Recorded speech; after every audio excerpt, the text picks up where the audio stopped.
বলছেন ভোট হয়েছে, গণনা হয়েছে, তৃণমূল কংগ্রেস জিতেও গেছে, তারপরেও মহিলাদের উপর অত্যাচার করছে, এটাই কি একটা নেতাদের কাজ? ভোট ঠিকঠাক হয়নি, মানে দিতে দেয়নি মানুষকে, গণনা ক্ষেত্র ঠিকঠাক হয়নি। হ্যাঁ, সার্টিফিকেট এখন তৃণমূল কংগ্রেস হাতে আছে। শুধু মহিলা নয়, বাড়ির গবাদি পশুও ছাড় পাচ্ছে না তৃণমূল কংগ্রেসের অত্যাচারে। কদিন আগে মথুরাপুরে, আরে আমাদের আমাদের পার্টির একজন দায়িত্বশীল মেম্বার তার কুরবানির গরু নিয়ে পালিয়েছিল, ভাবতে পেরেছেন? এটা শুধু বিজেপি বিজেপি দেখায়।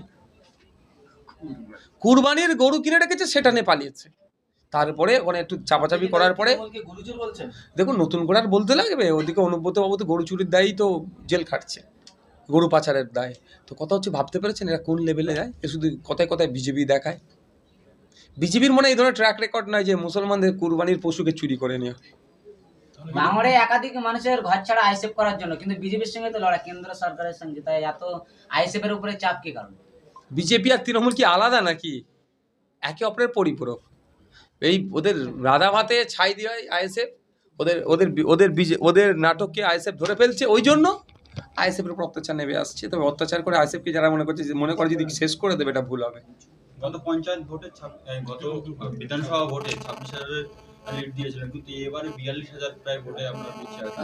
খাতায় কলমে আছে, ওই তৃণমূলের খাতায় কলমে আছে।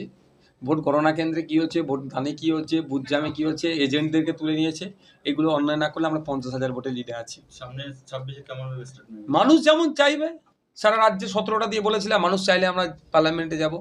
যদি 2026-এ মানুষ আমাদেরকে চাই, আমরা আইনসভার মধ্যে যাবো, না চাই যাবো না। এই যে ভাঙড়ে এত আতঙ্ক, কর্মীদের মধ্যে আতঙ্ক, ভয়, অনেকে বলছে, অনেকে জয়েন করেছে, অনেকে তৃণমূলে জয়েন করবে। হেভিওয়েট নেতৃত্ব, আপনাদের হেভিওয়েট নেতৃত্ব বলছে আইএসএফ ছিল তৃণমূলে জয়েন করবে। দেখুন, আমি আবারও বলছি, কাউকে আমরা আটকে রাখতে পারি না।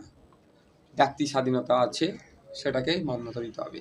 কেউ যদি ভয় পেয়ে বা কোনো জায়গায় কোনো স্বার্থের কাছে নিজেকে সঁপে দেয়, কিছু করার নেই।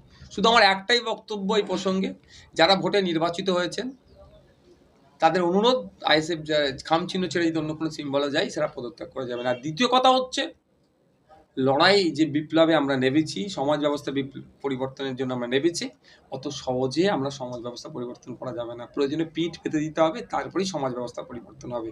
একটু ধমকালো চমকালো, জেলের ভয় দেখালো, যদি দল চেঞ্জ করে নিই, তাহলে মানুষ আগামী দিনে সে যেই দলই যাক না কেন, তার নীতি নৈতিকতা নিয়ে অনেক প্রশ্ন তুলবে।